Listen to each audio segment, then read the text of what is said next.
This is going to be an introduction to something called the Janda sit-up and also the Janda crunch. So the crunch will be easier than the sit-up. But the purpose of this is complete core training.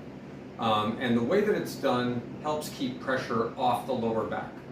If you're a person that's had osteoporosis or been diagnosed with any kind of a spinal fusion or anything like this, this may not be an ideal situation for you. But the difference between a traditional sit-up or crunch and a Janda sit-up or crunch has to do with keeping the back neutral and moving primarily from the hips. And the way that this is accomplished is we're going to take a low anchor point. So in this case, I'm going to use my lowest anchor point here. You can also use a low anchor point on a door.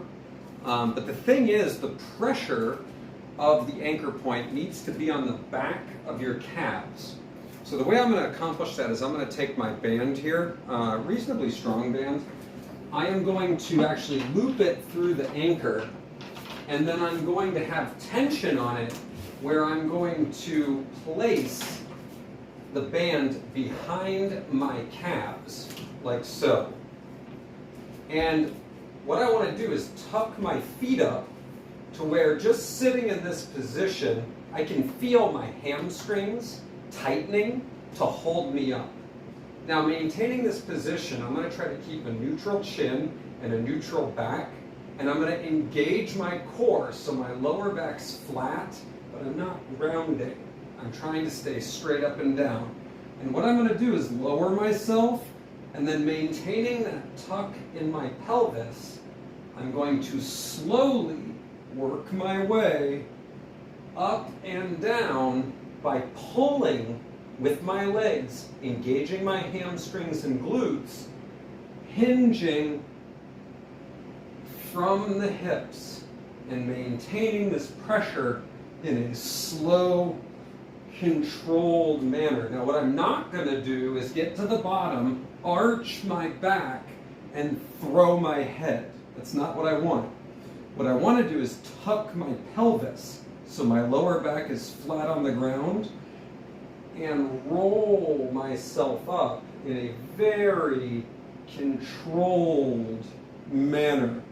Tuck, no space here. My back is totally flat on the ground. And then roll my way up. If you have a hard time controlling that action, what you can do at first is start laying, having the band in position, pulling against it so you feel the contraction in your hamstrings, and then you can work on simply engaging the rectus and holding it. And from here, I'm going to pull my heels up, engage my core, and tuck my pelvis so I feel that tension. So I can work on simply engaging and coming back. So this is the crunch. The sit-up is to pull against the band and hinge. Engage, push into the ground, hinge up, just like so.